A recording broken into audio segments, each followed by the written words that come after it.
And thank you for the opportunity to take a call on this debate. I'm a proud Aucklander, Mr. Chairman, for about 47 years now. And it's a great city, and its people are wonderful people. And anybody living in Auckland over that period of time and for that length of time and having a sense of what Auckland is about should have seen today as a proud day. Should have seen today as a day in which Auckland begins to develop itself as a great city and going forward together. Because we know as Aucklanders and we know as the Labour Party the problems of Auckland. And we've known that for some time. And what the last government did was to start the process of that fix. So it did appoint a Royal Commission. Having done that, and it was a great Royal Commission, and it produced a great report.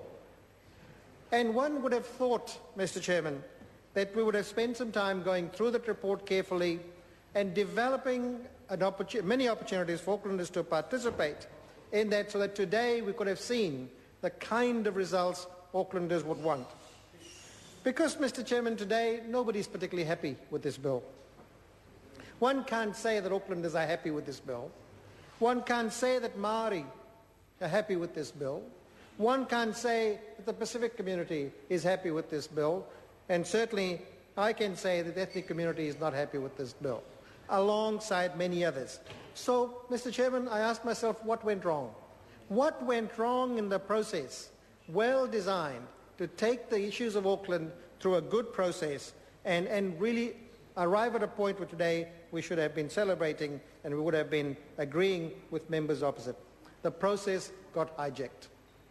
Our government was elected, and this government must take responsibility with that, and a minister got appointed where the only model this minister has in mind was to drive through a corporate model through the heart of Auckland. And in everything that happens, one can see the footprint of that particular ideology and that perspective, which is why the groups I referred to are not happy, which is why the changes that have been proposed here are not the kinds of changes that will give Auckland the opportunity to move forward as a great society and together. Mr. Chairman, in Auckland we are worried. We are worried about water, and we are worried about sewage, and we are worried about rates, and we are worried about many things. We're also worried about those communities that are advantaged in Auckland and those communities that are disadvantaged in Auckland. And one would have thought that this process would have given all of those communities a chance to participate in designing where we need to go. So, and what we have before us in this particular bill, we've struggled with the process. The first bill ran through this House. The second one, at least there was some consultation to the select committee. But here we have a bill that puts before us a system, a process that really is less transparent than the one we currently have. How could this process be more transparent?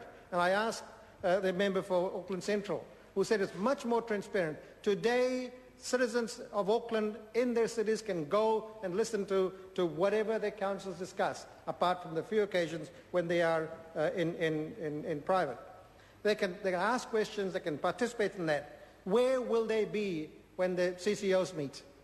Where will they be when 75% of its interests, if you like, in dollar terms, are being discussed by non-elected members and with very little, if any, recourse to that process? It's what this minister has driven through. It's what this ideology has done to Auckland. And that, in a sense, has the opportunity to really take away from Auckland the very thing we all are trying to do, create for itself a great environment and create for itself a process that will take its people and its interests further. So this particular system that's been designed is less accountable to the people of Auckland. And indeed, Mr. Chairman, when a CCO presents a PowerPoint presentation, glossy brochures, to a small group of people to say, we are now consulting you, that is not the consultation the people of Auckland deserve. They deserve to be intimately involved with their particular interests and so that at least they can own the solutions they are being designed. And this particular one is not going to do that for us, Mr. Speaker. The same can be said of the powers of the boards. And speaker after speaker from this side will get up and indeed criticize those very holes that are in the provisions that this bill has come up with. a quick